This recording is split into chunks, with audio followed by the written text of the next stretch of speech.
Global star Ram Charan సినీ journey గురించి ప్రత్యేకంగా చెప్పాల్సిన అవసరం లేదు. మన దేశంలోనే కాదు, ఇతర దేశాల్లోనూ చరణ్ కు విపరీతమైన ఫ్యాన్ ఫాలోయింగ్ ఉంది.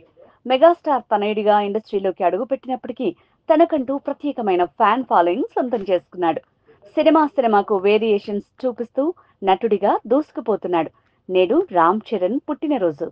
సినిమా సెలబ్రిటీల దగ్గర నుంచి మెగా అభిమానులు సోషల్ మీడియా వేదికగా చరణ్ కు పుట్టినరోజు శుభాకాంక్షలు తెలుపుతున్నారు. రామ్ చరణ్ సినీ జర్నీ విషయానికి వస్తే 2007లో చిరుత సినిమాతో ప్రారంభమైంది.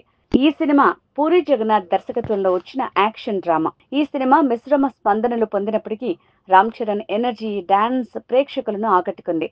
తర్వాత 2009లో వచ్చిన మగధీర సినిమా చరణ్ కెరీర్ లో ఒక మైలురాయిగా నిలిచింది. ఎస్ఎస్ రాజమౌళి దర్శకత్వంలో వచ్చిన ఈ చిత్రం భారీ విజయం సాధించింది. అలాగే రామ్ చరణ్ స్టార్ హీరోగా మార్చేస్తుంది.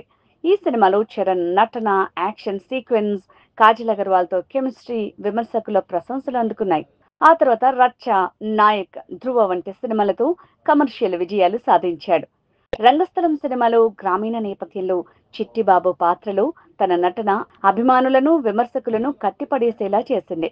ఈ సినిమా చెర్రీకి ఉత్తమ నటుడిగా అనేక అవార్డుల్ని తెచ్చిపెట్టింది. ఇక రామ్ చరణ్ కెరీర్ లో అతి పెద్ద విజయం 2022లో వచ్చిన RRR సినిమాతో సాధ్యమైంది. రాజమౌళి దర్శకత్వంలో ఎన్టీఆర్ తో కలిసి నటించిన ఈ చిత్రం ప్రపంచ వ్యాప్తంగా బాక్సాఫీస్ వద్ద సంచలనం సృష్టించింది. అల్లూరి సీతారామరాజు పాత్రలో చెర్రీ నటన అద్భుతమని చెప్పాలి. ఎన్టీఆర్ తో పోటీపడి నటించారు ఈ గ్లోబల్ స్టార్. ఈ సినిమా ఆస్కార్ తో సహా అనేక అంతర్జాతీయ అవార్డుల్ని గెలుచుకుంది. నటనతో పాటు రామ్ చరణ్ నిర్మాతగా కూడా కొన్ని ప్రాజెక్టులలో అడుగుపెట్టారు. చరణ్ చివరిగా నటించిన గేమ్ చేంజర్ సినిమా ప్రేక్షకులను నిరాశపరిచింది. ఇక ఇప్పుడు బుచ్చిబాబు దర్శకత్వంలో RC16 చేస్తున్నాడు.